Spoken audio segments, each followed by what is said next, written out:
At the San Diego Fermentation Festival, people are packing cabbage and other seasonal vegetables into airtight mason jars. When they're done, they'll seal the jars and let fermentation take over. Bacteria will get to work breaking down sugars and producing tangy lactic acid. After a few weeks, the result should be a delicious twist on sauerkraut. People like me have rediscovered the tradition of fermented foods, Austin Durant is the organizer behind the festival, now in its second year. and people love it. Like they get it tastes good, it's good for us, and there's an economy around it. There's just so many reasons why I think it's making a comeback. The festival booths offer a bounty of locally made fermented goods. Attendees can sample everything from craft beer to kimchi, wine to kombucha.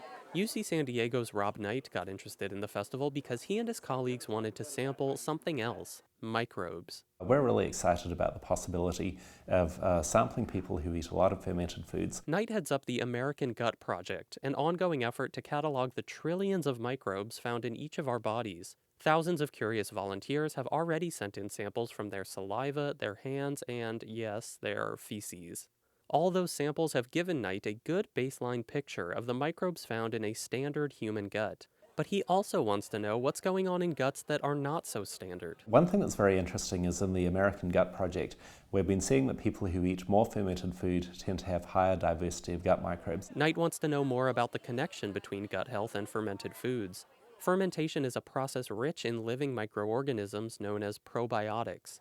There's already some evidence that specific probiotics can ease symptoms of conditions like irritable bowel syndrome. But how exactly does making and eating fermented food change a person's gut microbes? Which specific foods or drinks should people consume to get a desired probiotic effect? Knight reached out to people at the Fermentation Festival to start coming up with answers to these kinds of questions. Reaching out both to people who consume fermented foods and to people who prepare fermented foods, we think is incredibly interesting. By getting in touch with the organizers, Knight was able to get an array of samples from 12 festival participants. This is our sour blonde with watermelon. Grant Fraley was one of the people who provided samples. He and his wife run a small brewery in Ramona called Chuck Alec. So we, swabbed our tongue, hands, some of our beer, various cutting board, things like that. Researchers with the American Gut Project can now analyze Fraley's samples and compare them with the existing database, teasing out similarities and differences.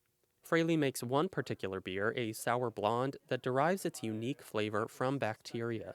Normally in beer, we don't let any bacteria in, or we attempt to keep it to just yeast as the main actor in fermentation, but we intentionally put lactobacillus in this beer to make it tart, kind of zesty, refreshing character. Researchers can now start to see how brewing and drinking this bacteria-rich sour beer may be affecting Fraley's gut microbes, and how that may be affecting his gut health.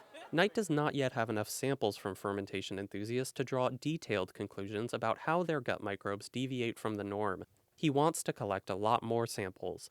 He hopes to put hard data behind a feeling shared by many people at this festival, the feeling that embracing fermentation has changed them for the better. And that could be all kinds of things, from just feeling like they have better energy to more specific things like remission of irritable bowel syndrome. What's really exciting is turning those feelings into something more scientific. So if there is a scientifically sound reason to feel good about improving our gut health while drinking a beer, let's hope Knight finds it.